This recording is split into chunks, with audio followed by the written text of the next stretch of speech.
भारतीय सेना ने एक ऐसा दिल दहला देने वाला ऑपरेशन किया है जिसने सभी के रोंगटे खड़े कर दिए हैं। इस ऑपरेशन की एक एक डिटेल आपको जरूर जाननी चाहिए।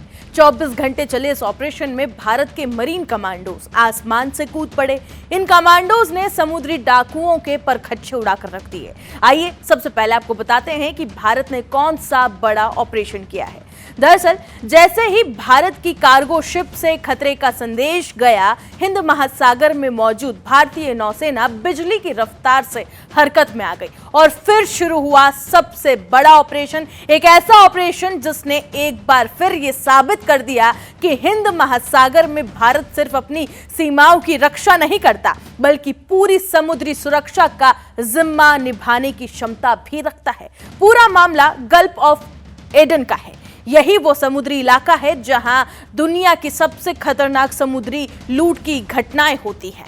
भारत आने वाला एक व्यापारी जहाज MV गोल्डन अर्सनेल इसी रास्ते से गुजर रहा था। जहाज पर बेहद महत्वपूर्ण कार्गो था। फिलहाल बता दें कि नौसेना ने अभी तक ये नहीं बताया है कि इसमें क्या था, लेकिन उससे क्रिटिकल कार्गो जरूर बताया गया। इसी दौरान कुछ संदिग्ध समुद्री डाकुओं ने जहाज की तरफ बढ़ना शुरू कर दिया। जहाज के क्रू ने मुकाबला करने की गलती नहीं की। उन्होंने वही किया जिसकी ट्रेनिंग उन्हें पहले से दी जाती है। पूरे जहाज को लॉकडाउन कर दिया गया। खुद को सुरक्षित हिस्से में बंद कर लिया गया। जहाज के महत्वपूर्ण कंट्रोल सिस्टम सुरक्षित किए और तुरंत भारतीय नौसेना को डिस्ट्रेस सिग्नल भेजा गया। बस यही वो पल था जहां पूरा खेल पलट गया। सिग्नल मिलते ही पहले से इलाके में तैनात भारतीय नौसेना का युद्धपोत INS त्रिकंड पूरी गति से घटनास्थल की ओर बढ़ा। रास्ते में हेलीकॉप्टर से निगरानी शुरू की गई, रडार एक्टिव कर दिए गए और तुरंत दूसरी तरफ मार्कोस यानी भारतीय नौसेना की स्पेशल फोर्स को बोर्डिंग ऑपरेशन के लिए तैयार कर दिया गया। जैसे जैसे INS त्रिकंड जहाज के करीब पहुंचा, समुद्री डाकुओं को यह समझ आ गया था कि अब सामने दुनिया की सबसे बड़ी नौसेनाओं में से एक उनके सामने खड़ी है। रिपोर्ट के मुताबिक भारतीय युद्धपोत को आते देख संदिग्ध हमलावर वहां से भाग निकलने की कोशिश करने लगे, लेकिन भारतीय नौसेना यही नहीं रुकी। मार्कोस कमांडोज तुरंत जहाज पर चढ़े। उन्होंने जहाज के हर डेक, हर कैबिन, हर मिशन रूम और हर कंपार्टमेंट की बारीकी से तलाशी ली। कहीं कोई हमलावर छिपा तो नहीं, कहीं विस्फोटक तो नहीं लगाया गया इस कार्गो में, कहीं जहाज के सिस्टम से छेड़छाड़ तो नहीं की गई।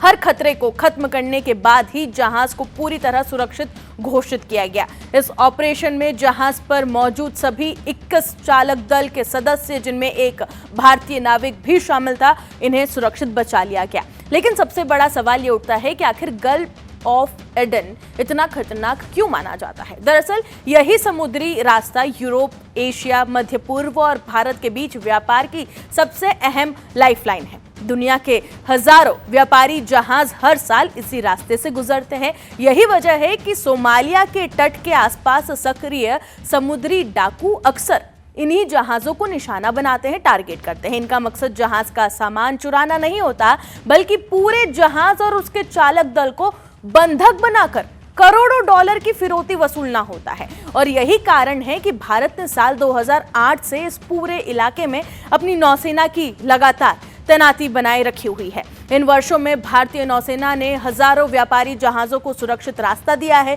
कई देशों के जहाजों की मदद भी की है और दुनिया को यह संदेश दिया है कि हिंद महासागर में अगर कोई भी संकट आता है तो भारत सिर्फ अपने नागरिकों की नहीं, बल्कि वैश्विक समुद्री व्यापार की सुरक्षा के लिए पूरी तरह से तैयार है और हमेशा रहेगा। और यही वजह है कि आज जब समुद्र में संकट आता है तो सिर्फ भारतीय जहाज ही नहीं, दुनिया के कई देश भी भारतीय नौसेना की मौजूदगी को भरोसे की नजर से देखते हैं। और इस ताजा ऑपरेशन ने एक बार फिर ये साबित कर दिखाया कि समुद्र कितना भी गहरा क्यों ना हो, अगर खतरा भारत की ओर बढ़ेगा तो भारतीय नौसेना उससे भी ज्यादा तेजी से जवाब देगी। मार्कोस के इस ऑपरेशन पर आप क्या राय रखते हैं, कमेंट सेक्शन में जरूर बताएं। बाकी तमाम खबरों के लिए आप बने रहे जी न्यूज़ के साथ।